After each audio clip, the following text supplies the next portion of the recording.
கடலில் உருவான ஆழ்ந்த காற்றழுத்த தாழ்வு மண்டலம் கடலூர் மாவட்டத்தையே புரட்டி போட்டிருக்கிறது.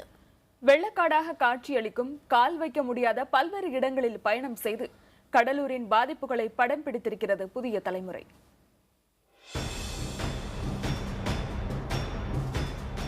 கடலூரில் வெள்ளத்தால் பாதிக்கப்பட்ட பகுதிகளில் கள நிலவரத்தை புதிய தலைமுறை குழு உடனுக்குடன் பதிவு செய்து வருகிறது.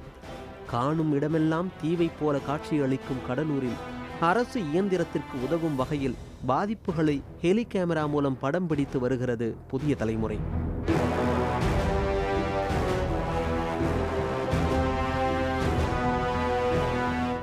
நீரில் மூழ்கிய குடியிருப்புகள், கிராமங்கள், சென்னை கும்பகோணம் சாலையில் ஏற்பட்டுள்ள வெள்ளப்பெருக்கு, நீரில் மூழ்கிய பல ஆயிரம் ஏக்கர் பயிர்கள், NLC நிலக்கரி சுரங்கப் பகுதியில் தேங்கியுள்ள தண்ணீர் என ஹெலிகாம் படம் பிடித்த காட்சிகள் வெள்ளத்தின் வீரியத்தை முழுமையாக எடுத்து காட்டுகின்றன.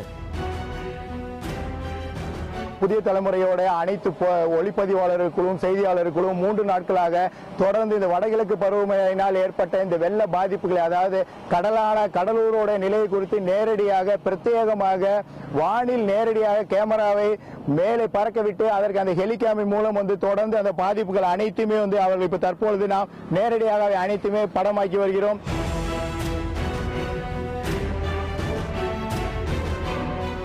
இதனிடையே குள்ளஞ்சாவடி, கருவாச்சிப்பாளையம், வெங்கடாம்பாள்பேட்டை, ராமநாதகுப்பம், திருப்பாலையூர், பூவானைக்குப்பம், அகரம் பஞ்சாயத்து உள்ளிட்ட பகுதிகளில் மின்சாரம் தடைபட்டுள்ளதால் குடிநீரின்றி மக்கள் தவித்து வருவதும் பதிவு செய்யப்பட்டுள்ளது.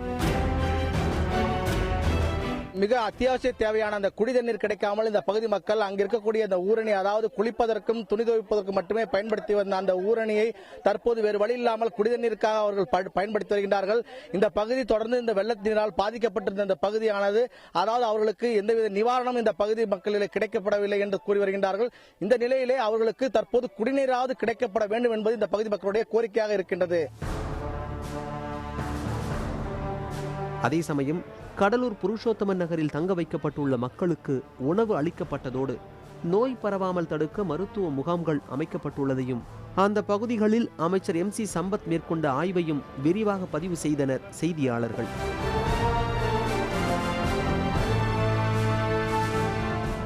ஊரக வளர்ச்சித்துறை செயலர் ககன்தீப் சிங் பேடி உள்ளிட்ட 5 IAS அதிகாரிகள் குழு வெள்ள பாதிப்புகளை கணக்கிடும் பணியை தொடங்கியுள்ளதை பதிவு செய்யவும் தவறவில்லை புதிய தலைமுறை.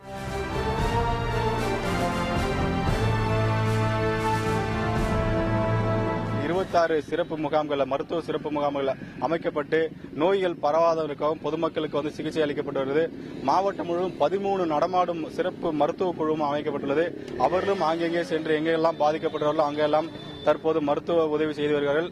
மாவட்டம் முழுவதும் தற்போது உஷார்படுத்தப்பட்டு மாவட்டம் முழுவதுமே பணிகள் தொடங்கியுள்ளது.